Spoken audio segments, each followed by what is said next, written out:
think. Okay, hi, this is Paul Slatkis here. Socially distanced. It's okay. You know, you're all right over there. I got mine on, and you're 6 feet away. 6 feet away or more. So I'm here with Mark Appicio. Hi, Mark. How are you? Good. How you doing? All right, good. So we interviewed you yesterday for a little bit, only a 9% power, and so it didn't come out that well. What you had to say was great, but I felt bad that we didn't finish it because I had asked you what your good news was. But before I get to ask you again what good news for you is, I believe when we talked earlier, you mentioned things like you were involved with the police. I guess you work for the. I'm a police officer at Brookhaven National Lab in Upton, New York. Uh-huh. I'm actually 34 years. Wow. I'm an acting sergeant there also. And as far as being active, I'm also a qualified bike law enforcement officer.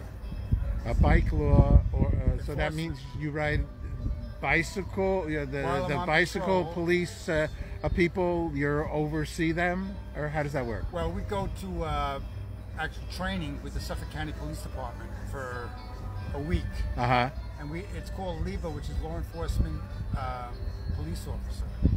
A lot of good things here. So actually, over the years, I've done shows on Brookhaven because of their wisdom of what they do over there. It's an amazing place. And I've interviewed, I think I interviewed, I don't know, the controller of that place or the president. I've done a lot because I'm into health and science, and isn't it an observatory? Is that right?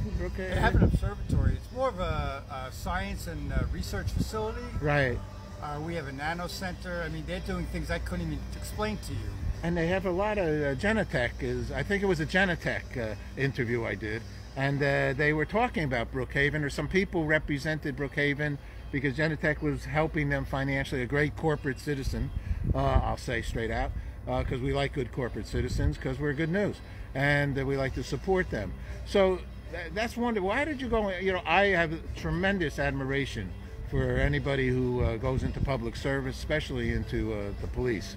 Why'd you get into that career? Well, believe it or not, I have a general degree from Suffolk Community College in Selden, and I continued my college through Stony Brook University, where I got a BA in actually anthropology. Wow. So everybody says, well, like you just said, how did you get involved in law enforcement? At the time, my mom was working at the Bursars at Stony Brook University, and she said, why don't you apply for the University Police? And yet my obvious answer was, I don't have a police degree or law enforcement background at all. She says, well, I think it's 2 years law enforcement at that time, or a 4-year college degree, which I had. So that's really, I was never always thinking, like, I'm young, I'm going to be a police officer. So I was thrown into this. I did 6 years over there at Stony Brook, and then I did I went over to Brookhaven National Lab in 1986, and I've been there since. All right, this is great, and I love Stony Brook. My buddy Nicholas Scarpetta does the PR for that place, and that's a great university as well. So we're here on Long Island. We're actually here at Gurney's Inn, one of my favorite places in the world also. And so it's all nice, and they did a great job here.